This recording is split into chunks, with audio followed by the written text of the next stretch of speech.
Morning, good morning. It's a beautiful Friday. It's still dark outside. I'm on my way to the gym. I just finished making some breakfast. I told Ricky last night that I was going to get up. I felt like having some eggs, and I always make omelets. So I felt like I had enough time to go ahead and get that done. And it was successful. And I made her one, and everybody in my house is still asleep. And I put it on this little plate and covered it up. So when she wakes up, she'll have a happy surprise. Breakfast is already ready. And that'll be my blessing to her today.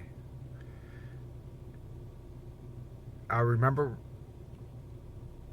when I first started getting up early in the morning, all these crazy thoughts would run through my head. Because I don't care if it's winter, spring, summer, fall, at 2, 3 o'clock in the morning, it's always dark outside.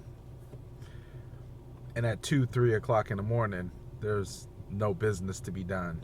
Matter of fact, even growing up at 2, 3 o'clock in the morning, that's typically where the trouble started at. But I'm a grown man. I got responsibilities, kids, house responsibilities, cars, stocks, bank accounts, a business to run. So at 2 or 3 o'clock in the morning, whatever's going on that shouldn't be going on has nothing to do with me. But I would be driving and I'd have all these crazy thoughts. Literally, Jermaine, what are you doing, dude? Nothing's open. It's still dark outside. Why are we driving? What are you trying to accomplish? What are you trying to prove? I kept having these thoughts and I kept fighting them back. And I kept saying, I gotta keep going. Something inside of me has inspired me to keep going. Something has inspired me to make this decision, keep going. Something has inspired me to get in real estate, keep going. In spite of your past, in spite of your skin tone, in spite of what you're telling yourself, just keep going.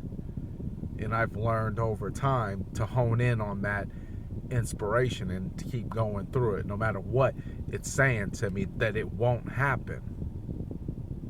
I remember, and I was just listening to TD Jakes, and I'm not familiar with him at all, but I'm listening to this man, and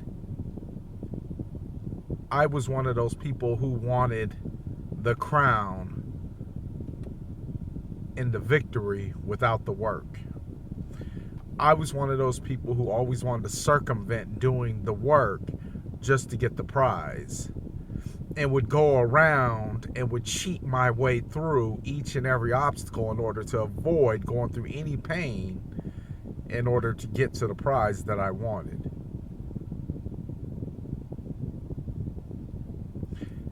There kept being, I don't know if that's a word, but there was a constant consequence as a result of going about things that way.